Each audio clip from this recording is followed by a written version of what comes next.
इस दोपहर में आपके साथ इकट्ठे होना मैं अपने लिए एक बहुत बड़े अवसर की बात समझता हूँ। इससे पहले कि हम परमेश्वर के वचनों की सेवकाई में आगे बढ़े, मैं चाहता हूँ कि हम सब दुआ करें और मैं चाहता हूँ कि आप अपने लिए दुआ करें, क्योंकि इस दोपहर में यहाँ बहुत कुछ चल रहा है जो आप नहीं समझते हैं। और मैं बताना चाहता हूँ कि मैं किस बैकग्राउंड से आ रहा हूँ।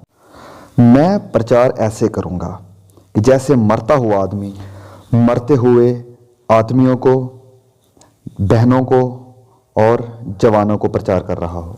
और मैं प्रचार ऐसे करूँगा कि जैसे आज के बाद मैं कभी प्रचार नहीं करने वाला हूँ। और मैं आपको आज ऐसी बातें बताऊँगा जो आप में से कुछ लोग गलत समझेंगे। मैं आपको ऐसी बातें बताऊंगा जिसे सुनकर आप में से बहुत से लोग मेरे ऊपर गुस्सा हो जाएंगे। मैं आपको ऐसी बातें बताऊंगा जिनका आप इनकार करेंगे।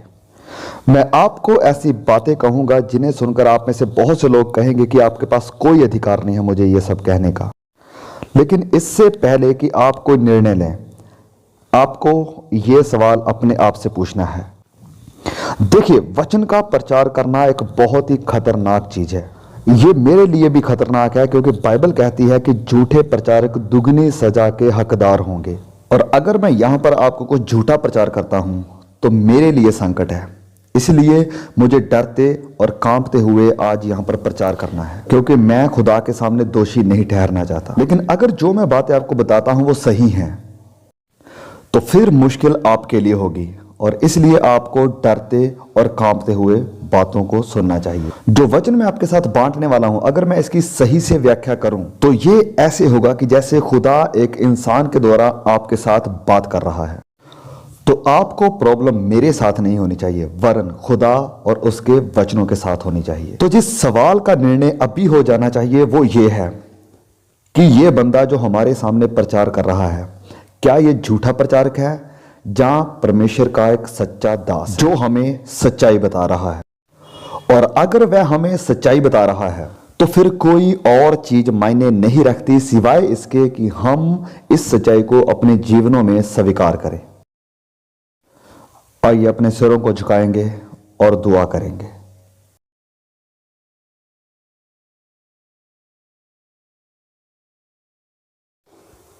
स्वर्गीय पिता, ऐ मेरे बाप, मैं बहुत छोटा हूं और बहुत से कामों में, बहुत सी बातों में कमजोर भी हूं। तू जानता है खुदा, बस तू जानता है, क्या ये सूखी हड्डियां फिर से जिंदा हो सकती हैं? तू जानता है खुदा। स्वर्ग पर विराजमान हमारे जिंदा खुदा, मैं दुआ करता हूं कि हमारे ऊपर दया कर, हमारे दिलों को, हमारे मनों को खोल दे।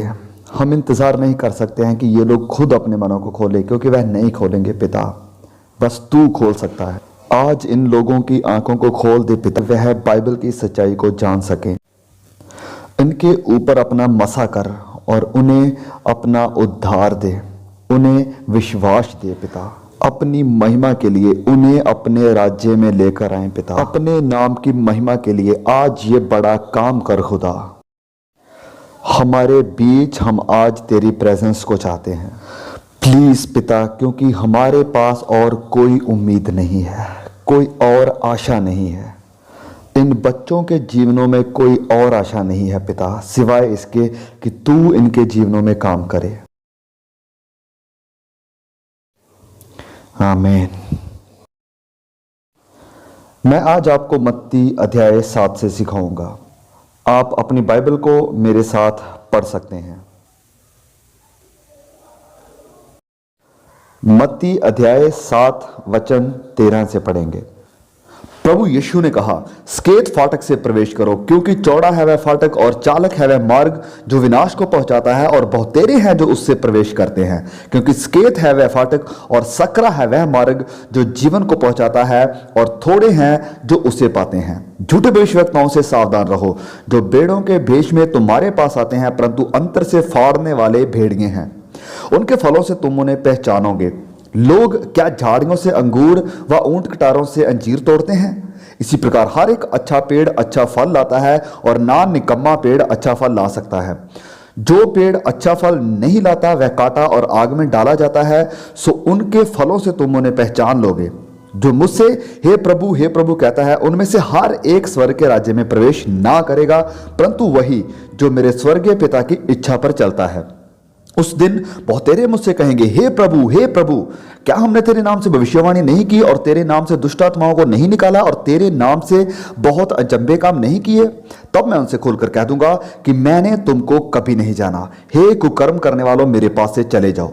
इसलिए जो कोई मेरी ये बातें सुनकर उन्हें मानता है, वह उस बुद्धिमान मनुष्य की नहीं ठहरेगा जिसने अपना घर चट्टान पर बनाया और मेह बरसा और बाढ़ें आई और आंधियां चली और उस घर पर टकरें लगी, परंतु वह नहीं गिरा क्योंकि उसकी नींव चट्टान पर डाली गई थी। परंतु जो कोई मेरी ये बातें सुनता है और उन पर नहीं चलता, वह उस निर्बुद्धि मनुष्य की नहीं ठहरेगा जिसने अपना घर भालू पर बनाया और मेह बरसा और बाढ़ें आई और आंधियां चली और उस घर पर टकरें लगी और वह गिरकर सत्यानाश हो गया। आज जो मैं यहां पर खड़ा हूं, मुझे आपके सेल्फ एस्टीम यानी स्वाभिमान की कोई चिंता नहीं है। मुझे ये चिंता नहीं है कि आप अपने बारे में क्या सोचते हैं या आपका जीवन क्या वैसे ही चल रहा है जैसे आप चाहते हैं या आपके चेकबुक में कोई पैसा है या नहीं है।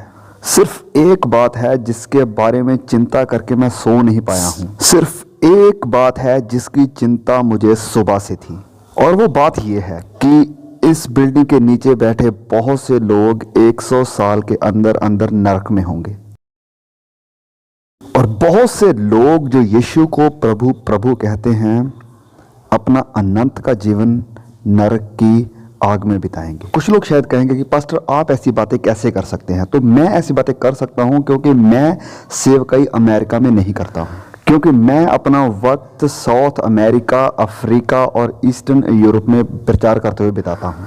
आज जब आप क्रिश्चियनिटी के ऊपर नज़र मारते हैं तो ये संसारिक कल्चर पर आधारित हो चुकी है, ना कि परमेश्वर के वचनों पर।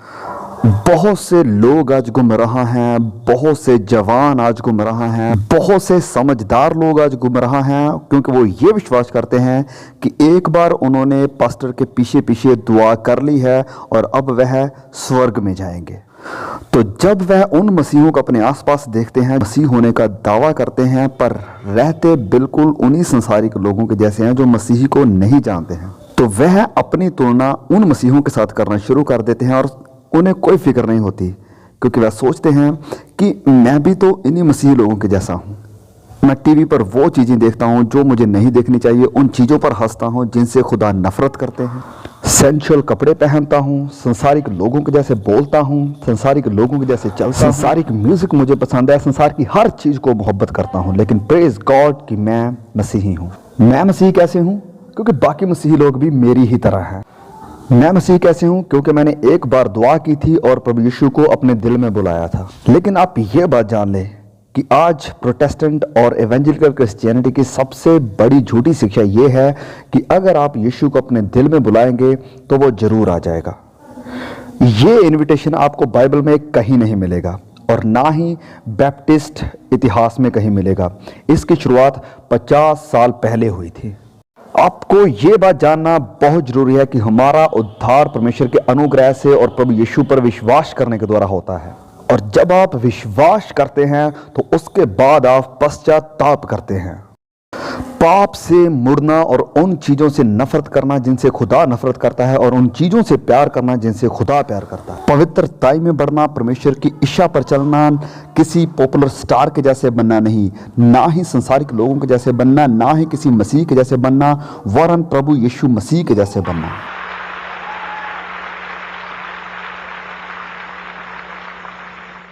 मुझे नहीं पता आप तालियां क्यों बजा रहे हैं, पर मैं तुम्हारे बारे में बात कर रहा हूं। मैं यहां पर इसलिए नहीं आया हूं कि मुझे आमीन मिले या आपकी प्रशंसा मिले। मैं आपके बारे में बात कर रहा हूं। कई बार लोग मेरे पास आते हैं और कहते हैं कि मैं आपके साथ यूक्रेन में और रोमानिया में जाना चाहता हूं, जहां पर आपने चर्च स्थापित की हैं, वहां पर मैं भी जंगलों में, पेरू में आपके साथ रहना चाहता हूं। लेकिन मैं कहता हूं कि आप ऐसा नहीं कर सकते। वो कहते हैं हाँ, मैं कहता हूं नहीं। क्यों? क्योंकि आपको वहां से निकाल दिया जाएगा। देखिए, मैं सख्त होने के कारण नहीं हो रहा हूं, लेकिन आपको पता है कितनी हिम्मत चाहिए 5000 लोगों के सामने खड़े होना और उनको यह कहना कि आज की मसीहत तकरीबन पूरी तरह गलत है। आपको पता है मुझे इसकी क्या कीमत चुकानी पड़ेगी। मुझे ऐसी जगहों पर फिर से कभी नहीं बुलाया जाएगा। मैं आपको कुछ बताना चाहता हूं और हम अभी वचनों में जाएंगे और मैं चाहता हूं कि आप इसे वैसे ही देखें जैसे ये असल में है। अपनी तुलना उन लोगों के साथ मत करें जो अपने आप को मसीही कहते हैं, वरन अपनी तुलना परमेश्वर के इन वचनों के साथ करें। जब कोई जवान किसी पास्टर के पास आता है और पूछता है कि मुझे नहीं पता कि मेरा उद्धार हुआ है या नहीं हुआ है, तो वो पास्टर बड़ी आसानी से कह देता है कि क्या तुमने कभी दुआ करके प्रभु यीशु को अपने हृदय में बुलाया है? हाँ बिल्कुल। क्या तुम गंभीर थे? मुझे नहीं पता, शायद हो सकता है। तो फिर शैतान आपके मन में संदेह डाल रहा है। क्या तुमने अपनी बाइबल के पीछे तारीख लिखी थी जैसे कि आपको प्रचारक ने बताया था, ताकि जब कभी भी आपके मन में संदेह आए आप उसे देख सकें? कैसे कैसे अंधविश्वास आ चुके हैं हमारी संस्थाओं में।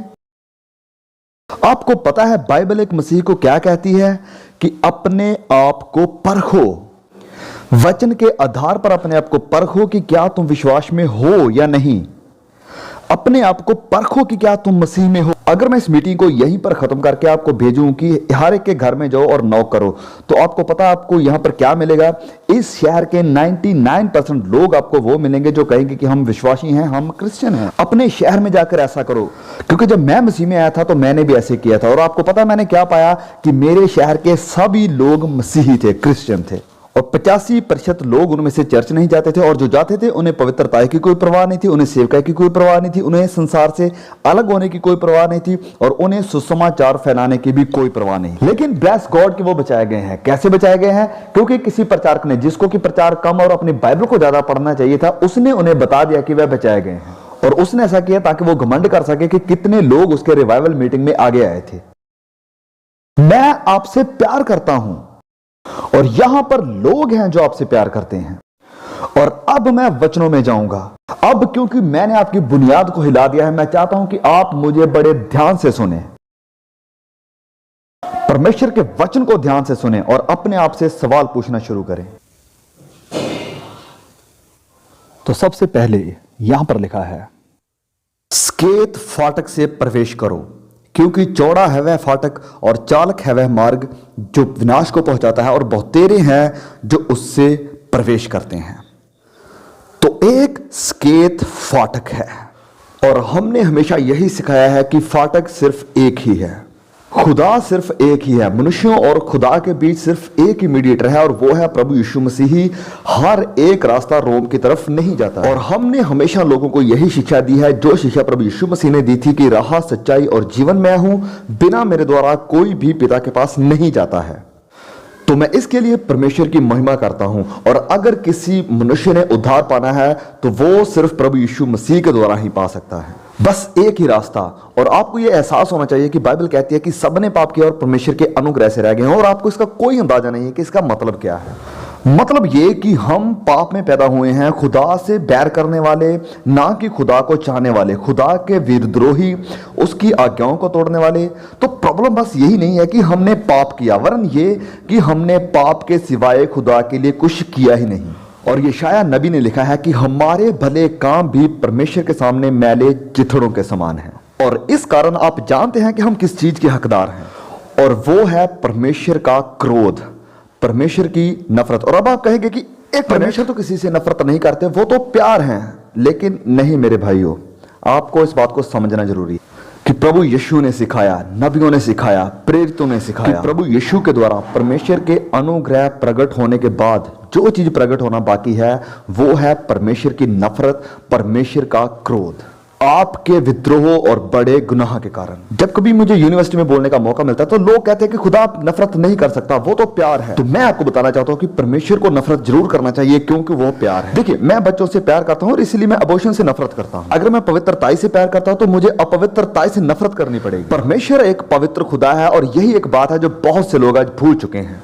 बहुत सी बातें जो आप करते हैं खुदा उनसे नफरत करते हैं। क्या आपको पता है? ये बेदारी के लिए दुआ करें। आप यूथ मीटिंग करवाना चाहते हैं और चाहते हैं कि खुदा उसमें काम करे, लेकिन उससे पहले आप टीवी पर ऐसे प्रोग्राम देखते हैं जिनसे परमेश्वर नफरत करते हैं।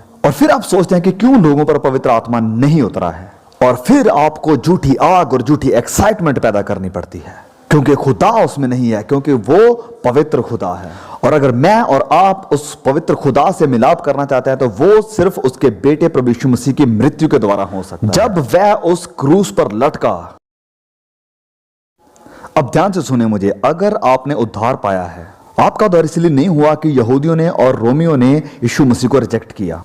प्रभु यीशु के सर पर कांटों का ताज पहनाए जाने के कारण, उसे बाला मारे जाने के कारण और उसे सलीब पर लटकाए जाने के कारण आपका उद्धार नहीं हुआ। क्या आप जानते हैं कि आपका उद्धार कैसे हुआ?